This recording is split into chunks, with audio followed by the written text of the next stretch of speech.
Bonjour, chers amis. Petits, nous avons tous eu ces débats enflammés dans la cour de récré. Qui gagnerait dans un combat à mort? Le lion ou le tigre? Le requin ou le crocodile? L'ours brun ou l'ours polaire? Des confrontations improbables qui alimentaient notre imagination, jusqu'à ce que l'on grandisse et que la réalité vienne briser nos rêves d'arènes sauvages. Car la vérité, c'est que ces comparaisons sont absurdes. Chaque animal a ses forces, ses faiblesses, son propre terrain de chasse. Et c'est exactement la même chose dans l'univers de l'automobile de luxe. Prenez Bentley et Rolls-Royce, deux monstres sacrés, deux noms qui font frissonner d'envie les amateurs de belle mécanique et de raffinement ultime. À première vue, ils jouent dans la même cour. Mais en y regardant de plus près, on comprend vite que ces deux marques ont une philosophie bien distincte. Regardez Rolls-Royce. Elle ne produit que peu de modèles et encore moins d'exemplaires. Mais c'est précisément cette rareté qui transforme chaque voiture en une légende, un objet de désir absolu, réservé aux élites les plus fortunées. Montez à bord et l'habitacle vous hurlera sans détour. Celui qui possède cette voiture est outrageusement riche, au point de ne plus avoir aucune raison de courir après quoi que ce soit. Il a déjà tout accompli, et c'est justement ce dont nous allons parler aujourd'hui.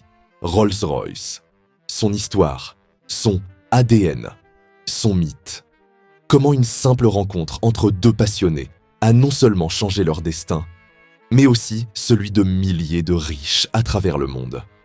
Accrochez-vous bien, car nous allons remonter le temps pour voir comment cette marque est devenue le symbole ultime du luxe automobile. Prêt? C'est parti! L'histoire qui nous attend est fascinante, teintée de mystère, d'adrénaline et d'actes héroïques. Il était donc impossible pour moi de passer à côté. Aujourd'hui, Rolls-Royce Motor Cars Limited est une entreprise anglaise, filiale du groupe BMW AG, spécialisée dans la production de voitures de luxe. Luxe, prestige, confort et fiabilité. Tous ces mots décrivent parfaitement chaque modèle de Rolls-Royce, produit depuis plus de 100 ans. L'histoire de Rolls-Royce Limited débute en mai 1904, lors d'un déjeuner tout à fait ordinaire entre Henry Royce, ingénieur britannique, et Charles Rolls, aviateur, pilote automobile et propriétaire de l'un des premiers salons automobiles du pays. La famille d'Henry Royce ne roulait pas sur l'or. Né cinquième enfant de James Royce, simple meunier travaillant sur un moulin loué, il a grandi dans des conditions financières si difficiles que la famille a dû abandonner son foyer et partir s'installer à Londres dans l'espoir d'une vie meilleure. Bien entendu, un seul membre de la famille était en mesure de subvenir aux besoins du foyer, et il a trouvé un emploi convenable dans la capitale. Mais la vie allait imposer à Henry un destin bien plus rude. Après seulement 1 an à l'école, le jeune garçon a dû brutalement se confronter au monde adulte. En 1872, son père est décédé, le forçant à gagner sa vie dès l'âge de 9 ans en distribuant des journaux et des télégrammes. Sans figure paternelle, Henry Royce a dû tout apprendre par lui-même. Heureusement, grâce à ses bonnes relations avec sa tante, il a décroché un poste d'apprenti dans un atelier ferroviaire, où il a développé une excellente compréhension des mécanismes et de leur fonctionnement. Cette expérience lui a permis par la suite de trouver un emploi dans une entreprise d'électricité, bien que ce soit à un poste modeste d'électricien. Un peu plus tard, il a déménagé à Liverpool, où il s'est fait rapidement remarquer par ses compétences hors du commun. Il a noué alors des contacts intéressants, dont Ernest Clément, un homme aussi brillant et ambitieux que lui. Dès leur première discussion, ils ont réalisé qu'ils partageaient un même rêve, fonder leur propre entreprise. Mais comme c'est souvent le cas, ils n'avaient tout simplement pas les fonds nécessaires. Ils ont dû patienter quelques années, le temps d'économiser suffisamment pour concrétiser leur projet. En 1884, après avoir réuni 20 livres sterling, Henry Royce et Ernest Clément ont fondé une manufacture spécialisée dans les appareils électriques. Henry n'avait alors que 22 ans et leur premier produit fut des sonnettes électriques pour porte. Contrairement à celles de leurs concurrents, ces sonnettes étaient d'une simplicité déconcertante, bien que vendues près de 2 fois plus cher. Mais leur secret? Elles ne tombaient jamais en panne. Royce a formulé alors un principe qui allait devenir son credo. Le prix s'oublie, la qualité reste. 10 ans plus tard, en 1894, il a fondé la société Royce & Company, spécialisée dans la production de grues industrielles. L'entreprise a prospéré rapidement. 5 ans plus tard, elle est entrée en bourse et Royce a construit même une usine à Old Trafford. Fait intéressant, les grues conçues par Royce ont été produites jusqu'en 1964, bien après sa mort. C'est à cette époque qu'Henry Royce, ayant mis un peu d'argent de côté, s'est offert sa première voiture, un modèle français de Dion. Mais après quelques années d'utilisation, il a été profondément déçu par la qualité du véhicule. Comme il le racontera plus tard, la voiture ne tenait pas ses promesses et tombait sans cesse en panne, à tel point qu'il a été contraint de la démonter entièrement et de la remonter lui-même. Ce fut un déclic pour lui. Il devait concevoir sa propre voiture, selon ses propres standards de qualité. C'est précisément à ce moment-là que le destin a réuni Royce et Rolls.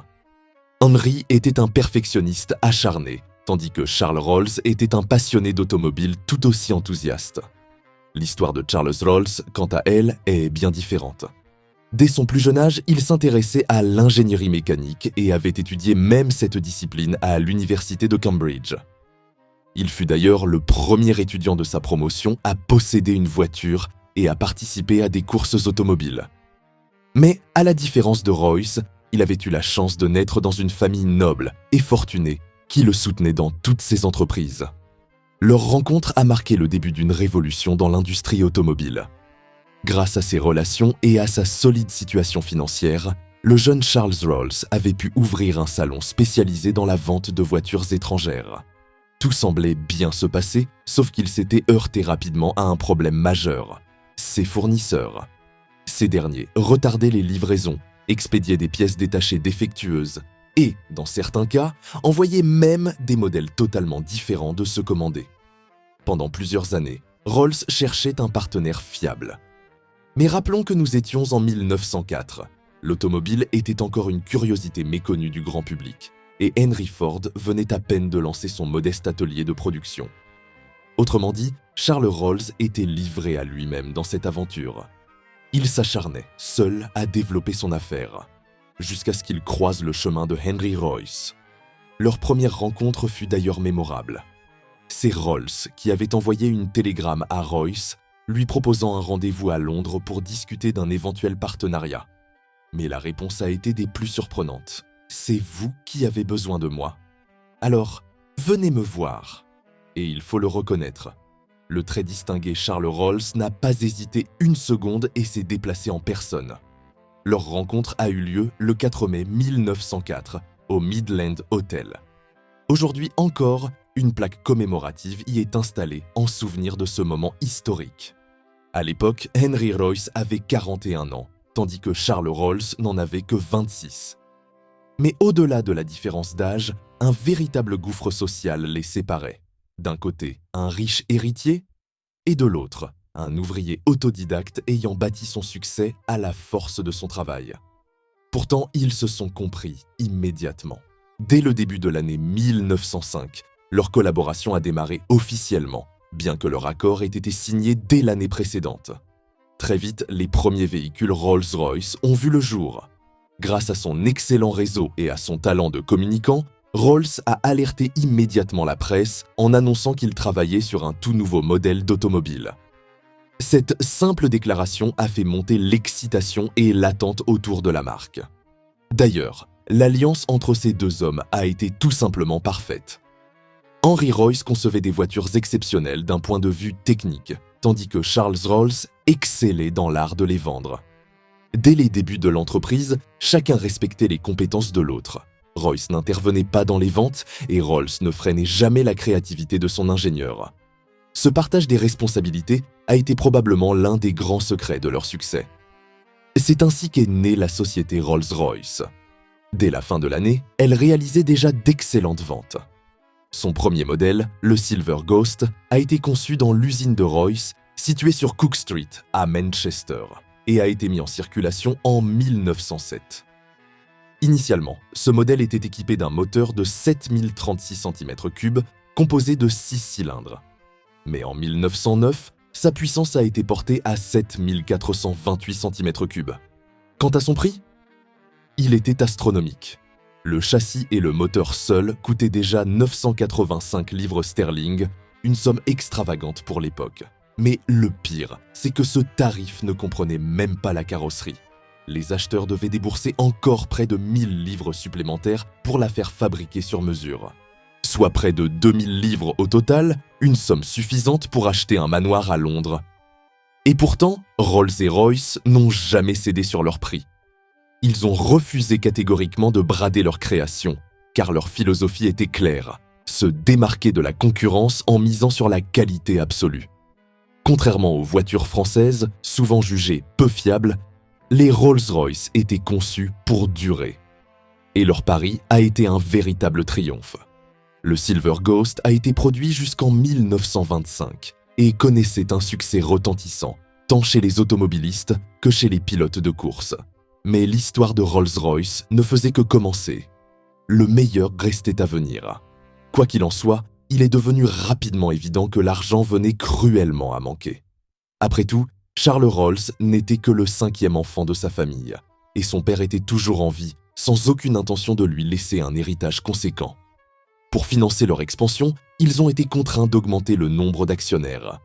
Finalement, lorsque leur grande usine de Derby a été inaugurée, Rolls et Royce ne possédaient plus qu'une part relativement modeste de l'entreprise. Cependant, tous deux ont été intégrés au premier conseil d'administration, Royce en tant qu'ingénieur en chef et Rolls comme directeur technique. Les deux hommes savaient que le marché le plus vaste et le plus prometteur se trouvait de l'autre côté de l'Atlantique. Ainsi, après la présentation de leur premier modèle, ils ont entrepris un voyage aux États-Unis afin de faire découvrir leur invention au public américain. C'est lors de cette expédition décisive qu'un événement allait changer à jamais l'histoire de la marque.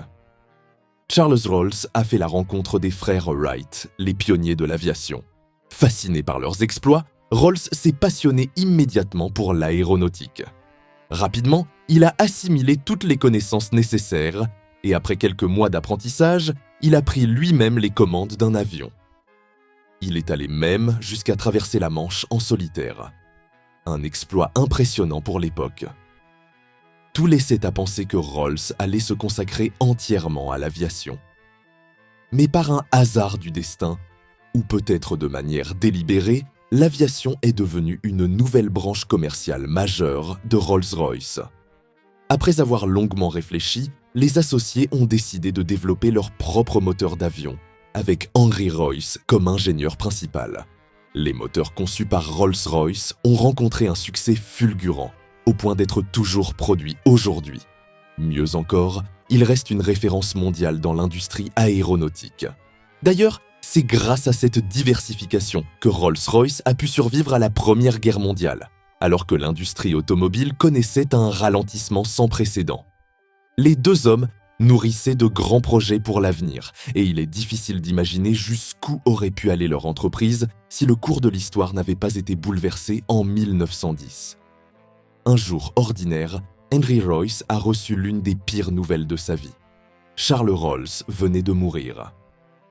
Lors d'une compétition d'atterrissage, son biplan s'est écrasé à seulement 7 mètres du sol, après que l'empennage se soit détaché. Il n'a eu aucune chance de survie. Ainsi, Charles Rolls est devenu le premier aviateur britannique à périr dans un crash aérien. Une fin à son image. Cet homme avait toujours voulu être le premier en tout. La légende raconte que c'est en hommage à Rolls que le conseil d'administration avait décidé de modifier le logo de la marque. L'un des R entrelacés du sigle Rolls-Royce a été teinté de noir en signe de deuil. À partir de cet instant, toutes les parts de l'entreprise, ses finances, mais aussi ses responsabilités, reposaient entièrement sur les épaules de Henry Royce. La Première Guerre mondiale avait eu un impact considérable sur l'industrie automobile, ralentissant considérablement la production. Malgré cela, Royce n'a jamais cessé d'innover et de chercher des solutions pour maintenir la société à flot. Grâce à sa persévérance, il est parvenu en 1921 à ouvrir une usine aux États-Unis où a été développé le moteur R destiné aux hydravions. Cependant, cette aventure américaine n'a duré que 5 ans. Les ventes se sont effondrées car les acheteurs américains tenaient absolument à ce que leur Rolls-Royce soit assemblé en Angleterre. En 1922, la marque a lancé un nouveau modèle, le Rolls-Royce 20 chevaux, surnommé Baby Rolls. Cependant, étant donné le positionnement ultra luxueux de la marque, les ventes ne se comptaient pas en milliers, mais en centaines d'exemplaires. Dans ces conditions, maintenir une production rentable était un défi colossal. Et l'avenir de Rolls-Royce allait encore être mis à rude épreuve. Après mûre réflexion sur sa stratégie de développement, Rolls-Royce a créé ce nouveau modèle, spécifiquement destiné à une clientèle de classe moyenne supérieure. Médecins, avocats, hommes d'affaires. Ce véhicule était équipé d'un moteur 6 cylindres de 3197 cm3, lui permettant d'atteindre une vitesse de 99 km/h. Puis, le mythique Silver Ghost a été remplacé par un tout nouveau modèle, le Phantom 1, premier de sa lignée. Contrairement à ses prédécesseurs, ce véhicule était assemblé à la fois au Royaume-Uni et aux États-Unis. Au total, 3463 exemplaires ont été produits avant que, en 1929, le Phantom 2 ne prenne sa place. Ce modèle était révolutionnaire pour son époque car il atteignait une vitesse impressionnante de 120 km/h.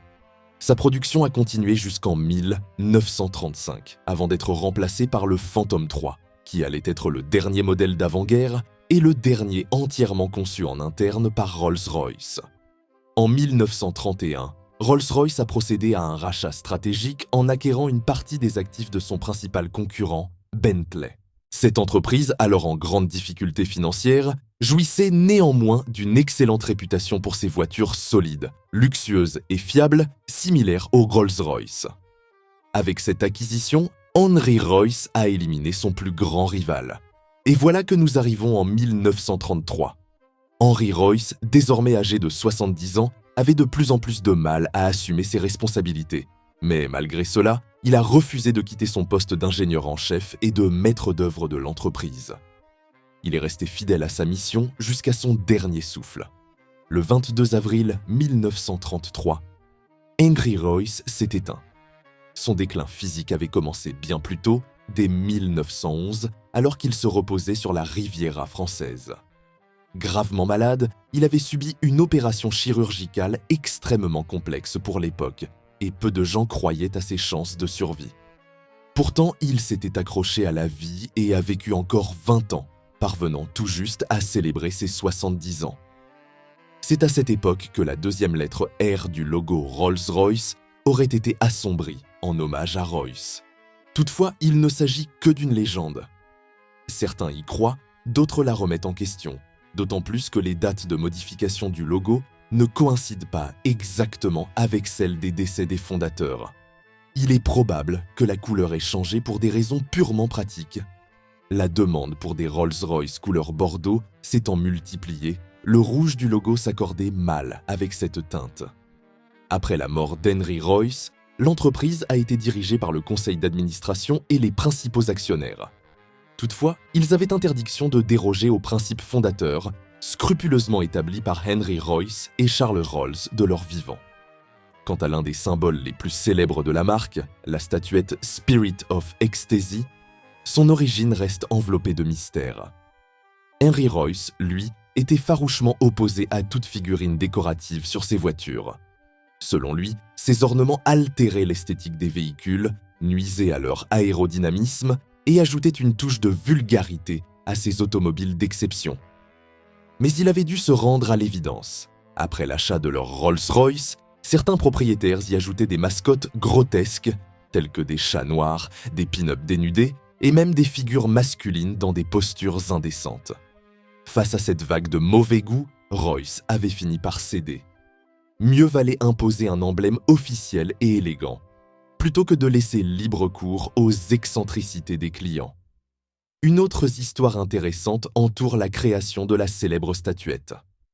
Un jour, Sir John Montagu, éditeur du magazine Car, fait l'acquisition d'une Rolls-Royce et a commandé une sculpture de capot au sculpteur Charles Sykes. Pour trouver l'inspiration, Sykes a visité l'une des usines Rolls-Royce, espérant observer de près l'assemblage minutieux de ces véhicules d'exception. Mais après 2 semaines d'observation, il n'avait toujours aucune idée. Ce n'est qu'au moment où il s'apprêtait à refuser la commande qu'un événement inattendu s'est produit. En traversant un couloir du bureau de Montagu, il a croisé le regard de la secrétaire et en est tombé immédiatement amoureux. La jeune femme s'appelait Eleanor Thornton. Élégante, belle, audacieuse et vive, elle a captivé immédiatement l'esprit du sculpteur Charles Sykes. C'est à cet instant qu'il a compris qu'elle devait être l'emblème parfait pour une Rolls-Royce. Le premier modèle qu'il a sculpté a été un buste d'Eleanor, baptisé le chuchotement. La statuette représentait une femme en argent, un doigt posé sur ses lèvres, comme si elle murmurait un secret. Cette figurine est devenue rapidement très prisée des propriétaires de Rolls-Royce. La marque a décidé alors de créer un symbole universel et officiel. À nouveau, la mission a été confiée à Sykes, dont l'obsession pour Eleanor est devenue une nouvelle source d'inspiration. Cette fois, il a sculpté une femme en robe légère flottant au vent, prête à s'élancer dans les airs. Ce modèle a pris le nom de Spirit of Ecstasy, ce qui signifie « l'esprit de l'extase ». Chaque statuette fut coulée par Sykes lui-même et sa fille jusqu'en 1948, avant que la production ne soit entièrement prise en charge par l'entreprise. Ironie du sort, Eleanor Thornton n'a jamais répondu aux sentiments du sculpteur. La Seconde Guerre mondiale a ralenti considérablement la production automobile de Rolls-Royce. Mais dès 1949, la marque a repris son envol avec le lancement du Rolls-Royce Silver Dawn, suivi un an plus tard par une autre icône, le Silver Cloud. Dans les années 50, Rolls-Royce a lancé un modèle exclusivement réservé aux membres de la famille royale et aux chefs d'État. Le Phantom 4. Sa particularité ? Il pouvait rouler pendant des heures et à la vitesse d'un piéton, sans risque de surchauffe, un atout indispensable pour les cérémonies officielles. Puis est venu le Phantom 5, une version encore plus sophistiquée, reprenant toutes les améliorations des modèles précédents. En 1968, la marque a dévoilé le Phantom 6, disponible uniquement en version limousine. Il est resté en production jusqu'en 1992. Les années 70 ont été une période de crise pour l'entreprise. En 1971, Rolls-Royce a été officiellement déclaré en faillite. Le salut est venu de l'État britannique et du peuple. Le gouvernement a investi 250 millions de dollars pour sauver la marque. Après cette résurrection, Rolls-Royce a lancé le Corniche, un somptueux coupé cabriolet, qui est resté sur le marché jusqu'en 1995. Entre les années 80 et 90, plusieurs modèles ont été produits. Rolls-Royce Camargue, Silver Wraith 2, Silver Spirit, Silver Spur, Parkward. Pour célébrer ses 90 ans, la marque a lancé le Rolls-Royce Flying Spur, produit à seulement 50 exemplaires. Ces voitures se sont vendues en seulement 2 jours. Malgré ses succès, l'entreprise peinait à rester indépendante. L'industrie automobile évoluait rapidement et Rolls-Royce n'était pas un simple constructeur, mais un symbole, une histoire, un statut. En 1998, le contrôle de Rolls-Royce est passé entre les mains du groupe allemand BMW. Quant à Bentley, il a été racheté par Volkswagen. Cependant, ce changement n'a entravé en rien le développement de la marque. Rolls-Royce demeurait le leader incontesté du segment des voitures de luxe, prisé des célébrités hollywoodiennes et des familles aristocratiques du monde entier. Rolls-Royce a toujours été entouré de légendes, mais la plupart sont bien réelles. Par exemple, chaque véhicule subit un test de 2000 km avant d'être entièrement démonté et inspecté pièce par pièce. Ce n'est qu'après cette vérification minutieuse que la carrosserie est peinte et l'assemblage final effectué. Et pour cause, ces voitures ne sont pas destinées aux simples ouvriers, mais aux monarques et aux présidents. Autre détail impressionnant, la peinture des Rolls-Royce est appliquée en 12 couches de lac nitrocellulosique, car les peintures synthétiques ne donnent pas la profondeur et l'éclat requis. Rolls-Royce ne construit pas simplement des voitures. Elle façonne des chefs-d'œuvre intemporels destinés aux plus grands de ce monde. Chaque couche de peinture est méticuleusement polie avant l'application de la suivante. Quant à la célèbre statuette Spirit of Ecstasy, elle subit un polissage minutieux, réalisé exclusivement avec de la poudre d'ose de noyaux de cerises broyés. Dès le début, Henry Royce avait instauré une règle d'or. Chaque voiture devait être construite comme un yacht, avec une rigueur extrême. Charles Rolls avait précisé ce principe. Chaque voiture devait être conçue sur mesure, en fonction des attentes V spécifiques de son propriétaire. Il était allé même jusqu'à définir un slogan. Il n'existe pas deux Rolls-Royce identiques et chaque élément de finition doit être aussi parfait que la mécanique elle-même. Par exemple, toutes les pièces en verre sont polies avec une pierre ponce spécialement utilisée pour les optiques de précision. L'un des faits les plus connus à propos de Rolls-Royce est que tous ces véhicules sont encore aujourd'hui assemblés à la main, exclusivement au Royaume-Uni. L'usine de Goodwood ne possède que 2 robots chargés d'appliquer la peinture sur la carrosserie. Tout le reste est réalisé à la main par des artisans passionnés et hautement qualifiés. Le département aéronautique de Rolls-Royce a joué un rôle majeur lors des guerres mondiales. Plus de la moitié des avions alliés étaient équipés de moteurs conçus par Henry Royce. Grâce à ces innovations, des avions motorisés par Rolls-Royce ont traversé l'Atlantique en seulement 16 heures et ont été les premiers à rallier l'Angleterre à l'Australie. Aujourd'hui encore, les voitures Rolls-Royce demeurent une référence absolue du raffinement et de la réussite. Leur qualité est indéniable. 60% de tous les véhicules produits par la marque roulent encore aujourd'hui et leur valeur ne cesse d'augmenter avec le temps. Cette entreprise légendaire est née de la passion commune de 2 hommes, 2 véritables visionnaires de l'automobile qui ont consacré leur vie entière à la perfection mécanique. Un témoignage intemporel de ce qu'est l'amour du travail bien fait. Et vous, quelle marque de voiture incarne à vos yeux le luxe absolu? Dites-le moi dans les commentaires.